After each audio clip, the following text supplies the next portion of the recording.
Discuss, consider, and act upon a resolution authorizing the expenditure of seed MDD funds for the creation or retention of job capital expenditures and the expansion of business enterprise in the city of Sweetwater, Texas.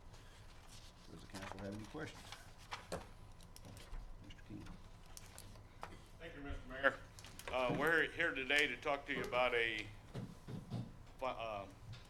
incentive agreement that we've been working with a group here in town. We have Wesley and Tony Gill and Jeremy Wilkes, a group that is interested in buying one of the existing apartments. They have a contract on one right now. We're proposing an incentive agreement that will help them through that process. You know, if you look at Sweetwater, I think we would be thinking wrong if we're going to try to find someone come in and spend 10, 12, $15 million to build a brand new apartment complex. I just don't think it's feasible. And we hope that at some point in time in the future that'll happen. But I think right now the best thing we can do is take what we have, the existing stock, and really improve that facility to where we can keep more of our workforce in our community rather than them coming in, working, and taking that money and spending it someplace else. So we think this is the step two, as we talked about. The housing project was step one. This is step two. We're proposing up to a $500,000 incentive. There's 80 units. There are 48 units of 1 bedroom, 1 bath, 32 units of 2 bedroom, 2 bath. There's going to be some exterior work, and we have them where we would propose a $30,000 advance to get started. Then after that, it's all pay on performance based. They will finish an apartment when it's occupied and has a 6-month lease. And then we can reimburse them. We're giving them the opportunity to request the funds once a month through our normal AP process. I move adoption of the resolution authorizing this expenditure. Second. All in favor? Aye. Motion carried and approved. Now read the resolution into the record. A resolution of the City Council of the City of Sweetwater, Texas, authorizing expenditure of the Sweetwater Enterprise of Economic Development Municipal Development District to provide economic incentive to PDEX Partners LLC for the development, operation, marketing of a residential apartment complex and other matters in connection therewith. Okay.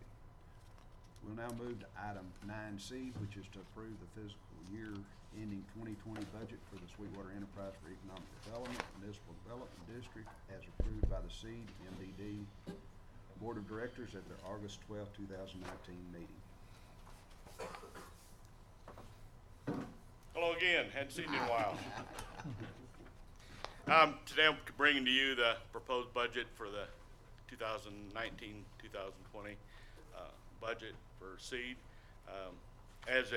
We go through several months, we're lucky we don't have to go through as much time as the city does to put together a budget. I think out of 365 days, they probably spend 364 on the budget, get it approved, and then the next day start the next one. But we've kind of changed when you look at the MDD, and we'll actually go into some more MDD stuff in a little bit, but you know, our process has changed a little bit, and some of the things we can spend our money on. Our board asked this year, you know, after going through last year and having a brand new organization, they've asked this year, is there any way that we can not dedicate, you know, all this money to one particular area and then find out, for instance, last year I think we put in $1 million on the housing issue. Well, we didn't spend $1 million on the housing issue. We spent $50,000 or $60,000 in the first year. But that doesn't mean it wasn't a success. And I think that was their concern, is that if we put these big numbers out there in a column and you don't spend a lot of money, then people are going to look at it and say, well, you didn't do a very good job of that. Well, they actually did a really good job of that. It just is going to be much longer term. So what we've kind of put together is our normal expenses and the marketing and all those type of things, and then left that incentive pool to where the board will recommend through the staff and come up with opportunities to hopefully spend that money. And in the past, anything that we approve then comes back to the city council. So it's not like we're trying to hide anything. It's just the fact that this gives them a little bit more open opportunity to do the things that whatever happened at that moment. You know, if you think about it, a year ago, we wouldn't have known that Sutherland's was going to buy a building. We were talking with someone like that, but we didn't know that. So I think we'll run into the same thing. We're going to have times where 6 months from now we may get a new project that we never even knew about beforehand, and how do you fit it into an existing budget? So I think that's kind of the process we're at. Is there any questions on any of the budget you have in front of you? No, sir. If not, this will be the budget we would recommend.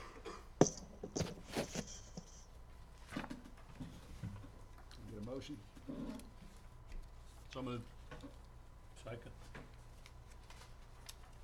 All in favor? Aye.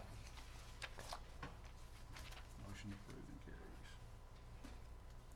Okay, we'll now move to item 9D, which is a presentation from Ken Becker, Executive Director of Sweetwater Enterprise for Economic Development. All right. You want me to close the meeting too? Would you call for the adjournment? Yeah. We've got a little PowerPoint. Thanks. And what we wanted to do is be able to come to you and kind of give you an idea of, you know, we did change, the MDD actually started operation July 1st of 2018, so we've had basically 15 months. And I think as you'll see as we go forward, it's been a very busy 16 months. And again, many of the projects that we're gonna show you would not have been able to happen if we didn't have an MDD. As a type A, it could not happen. But what we won't show you is some of the things that we continue to do. I think we do a very good job of making sure that we work with our public officials, with our state Economic Development Association, with our local officials. We are working on workforce issues. We continue to do all those type of things on top of what we've already been doing. So what we're kind of showing you now is, I think this is a very good slide, and Misha did a great job of putting this together. But it reminds us of how diversified our small community is. And nothing against any other town, but when you take other towns that maybe have black and gold colors at 43 miles from here, I can't remember what the name of that town is, but even though I have, my daughters live there now, you know, they're an oil and gas town. And when oil and gas is good, they're really good. When oil and gas isn't, it's a little tougher. And I just talked with the paper editor 2 weeks ago, and he said right now they have 400 homes on the market. And partly because all their eggs are in the oil and gas basket, which is still doing well, but technology has changed the industry. They don't need as many people as they used to need, so now that is starting to affect them. We're fortunate enough that we don't have some of those issues. This one's a really good one that Misha come up with. It kind of reminds us, again, as that first slide does, shows us how diversified we are. When you start looking at, we have, you know, your educational services, healthcare, and social assistance. Every community is going to have that as a very high percentage. But look up beyond that. You have arts and entertainment, and we kind of call that hospitality. You have that 10%. You have agriculture, 10%. You have manufacturing, 12%. You have transportation, warehousing, and utilities, and we kind of group that into logistics, 10%. So we have quite a few sectors that do very well. And I think the real good balance of that is normally when one of them maybe is starting to fall down a little bit, the other ones pick it up. So we don't have the extreme highs and lows that a lot of communities have. Workforce is continuing to be a bigger and bigger issue. One of the things that our companies talk to us about is the fact that they can't hire anybody. So we've been working for quite some time. Misha runs a couple programs at our high school, Speakers Bureau and Senior Interview Days. We just happen to have, and Misha, if you don't mind handing them this flyer, we've actually got a career fair that's going to be happening this Friday night, and it's a little different. It's Larry Bills at the school system. He's a career and technology director. Has talked about how they did some career fairs in some other towns he was involved with that were doing it after hours, because if you do it during the day, the kids are the only ones going to be there. Well, if you do one after hours, all of a sudden mom and dad can come find out what kind of careers these companies have available to them. So what we tried to do is tie it to, it's going to be in the cafeteria at Sweetwater High School just before the football game on Friday night. So if you're already coming to that, you have a chance to walk through there. And we're not asking, you know, these companies know they're not going to hire anybody that day. What we're trying to do is plant the seeds of the career opportunities that are available in our community. And when we talk a lot about the blue collar, you know, and Sweetwater's very much a blue collar community when you're heavy manufacturing. But when you look at that over the last 10 or 15 years, blue collar jobs are not so blue anymore. Each one of them has a technology piece that's tied to that. So even though they may not be hiring as many people as they used to, because the USG, for instance, you know, would hire 395 people to run a plant full time at the high end. Well, now 240 people can do the same thing. But those 240 people make a lot more money than what those others used to because of the technology needs that they have to have. So we're continuing to work on that. We think that's going to be one of our big priorities over the next several years, is trying to make a connection. Sweetwater High School tells us that there's about 40 kids out of that almost 100 plus that will graduate that doesn't have a career plan or a college plan. Our manufacturing sector alone tells us that they have at least 40 openings a year, just in turnover and retirements and that type of stuff. Wouldn't it be great to somehow figure out a way to blend those, so those kids that already know about Sweetwater, already live here, can maybe stay here and raise their families here. So we're hoping that those type of things continue to work well. A sense of place, and this is something that was talked a lot about during the MDD promotion. The splash pad is in process right now. Of course, Russell Jones has done a tremendous job working with us on it. Hal from the engineering firm. We're in a point now where, you know, the season's kind of wrapping up, so we've been in good discussion. We really think that probably by April 1st, April 15th of this next year, we'll have one operational.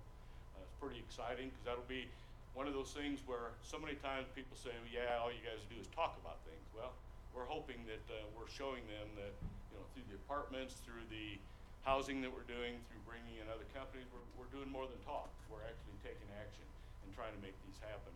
And between our board and the city council, without you guys' support stuff, we couldn't do these type of things. The housing's been a big deal. We've talked with, you know, about 2 years ago we did a housing study. And it's one of those things, if you read the housing study, there's a lot of people that argue about it. And I thought that was actually pretty good, because if they're arguing about it, that means they're talking about it. And whether they agree or disagree with the housing study itself, the reality is it was factual. Now, whether or not you think its application fits us or not, didn't matter as much, because what we needed was the facts. And if you look at that in a 10-year period, there was 10 houses built within the city limits of Sweetwater. Not 10 a year, 10 in 10 years. More depressing thing is, and there's nothing wrong with mobile homes, because I lived in one for quite a while, there was 11 mobile homes put in that same 10 years, so we had one more mobile home than a house. So we were able to, through our board and through the city council, we ended up finding a contractor that had a desire for Sweetwater. And I think that was the hardest part. We've had a lot of people talk about it, and every time the discussion come up, said, I wouldn't build a spec house in this town. You can't sell it. Well, they built 2, sold 2. They got ready to start on the 3rd one. It was sold before the dirt started getting moved. There's a custom house being talked about right now with another company. So that's just quite interesting to watch what is happening. And we really believe that we're going to see other contractors are going to start looking at stuff like this and say, maybe I was wrong about our community, and maybe I was wrong about Sweetwater. Maybe there's something in there for us. So we think that this is just going to be a building block that will continue to get bigger. And now with the opportunity to do the apartments, I think that workforce housing piece is going to start to be taken care of, and we're going to be able to keep a lot of those people in our community to spend our funds.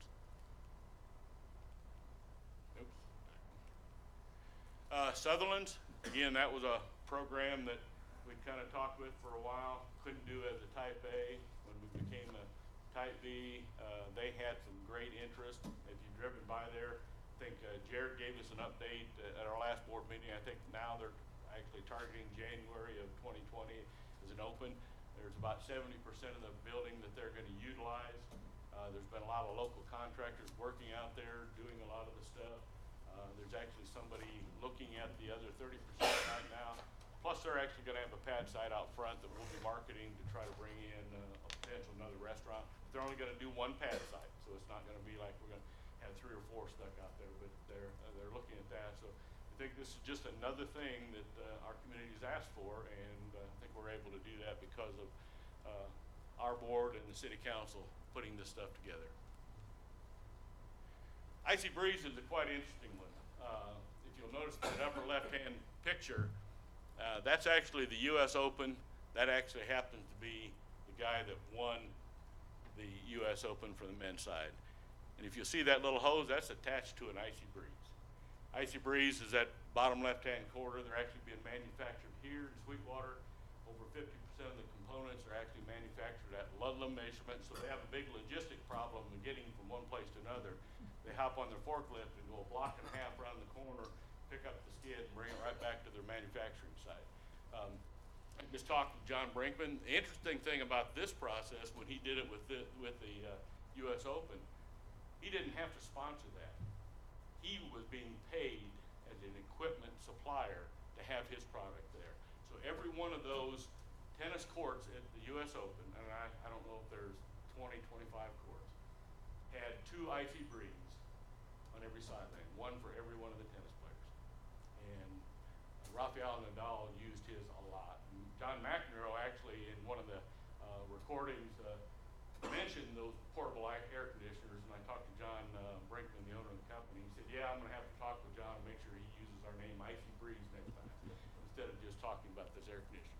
But I think it just also shows us that even though we're getting into the quality of life type stuff, we're not stopping in the economic development work. We're still doing the things on the manufacturing side, so that was just a great piece for us. We're also doing a facade grant program, and if you've been down and seen Ricky Bowman's front, his is almost done now. It really looks good. And that facade program is really to make that curb appeal in our downtown. We started in the 9-block area downtown because we know that can make a concentrated difference, and we hope that the board over the next couple of years will start looking at spreading that throughout the rest of our community. And we knew that it would take a while for this to get kind of built up and really get some interest. We've got the one on the left is the Two Frost Ice Cream. They're going to be redoing part of their building, improving the curb appeal, so we're pretty excited on another little thing that can help, that can make a difference in our community. Logistics is one of the things that if we've had 2 railroads that have always come through here that just didn't get used that much. We've had interstate traffic was always busy. If you go down to that, where it says road traffic and see that number, 33,299 vehicles a day. 2007, that number was 19,200 vehicles a day. That's how much it's impacted. And when you look at the numbers on the east side of Sweetwater and I-20, and on the west side, there's almost 3,000 vehicles a day difference. And that's because of our community and the logistics improvements that we've made between the railroads, the trucking companies, the oil companies that are moving product in and out. And lastly, we're going to have a short video here in just a moment.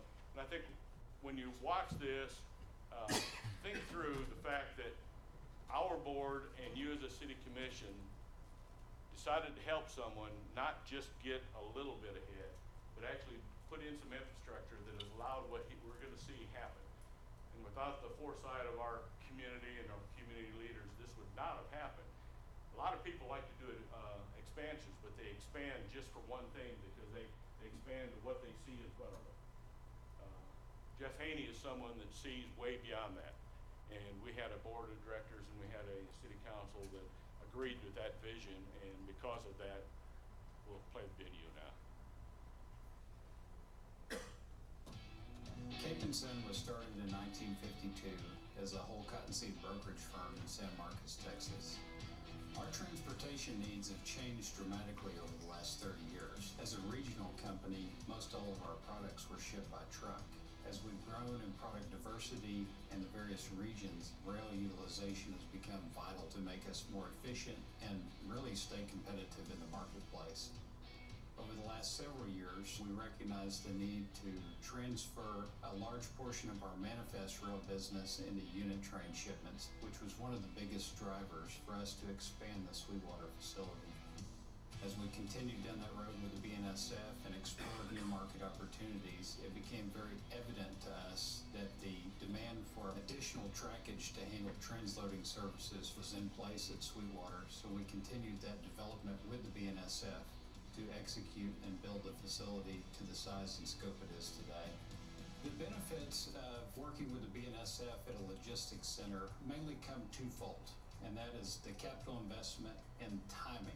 A greenfield project may take 24 months or longer to design, develop, secure the land, and construct the facility. Whereas in a logistics center, a tenant can come into the facility and focus their time and efforts on their plant and operation instead of having to spend that extra time to develop a full-size rail facility. We handle steel products, we handle a wide variety of aggregates, agricultural products, pipe, and currently we have an ongoing liquid transfer terminal within the site. As we've worked together with the BNSF, what we quickly realized was the depth of knowledge brought to the table. Knowledge of efficiencies in operating rail terminals, the capital investments that were required, how to eliminate congestion, and how to make that an efficient operation where we could attract new business, have development opportunities to grow, and become an efficient player in a very large facility within that region. And it's been very vital to our company to have access to the logistics center to grow that business. That video is produced by Burlington Northern Santa Fe as a promotional video for other communities in other parts of the state and the United States because of its success. And if you go back 7 or 8 years ago, since then there's been over $50 million spent on upgrading that facility. Our community has less than $1.2 million invested. That's a pretty good return on investment for the opportunities that we've had. Any questions? If not, I move we adjourn. Oh. Thanks, sir. Thank you. Good job. Can I get a motion to adjourn? I like Ken's idea. I move we adjourn. Second. Thank y'all. Good luck.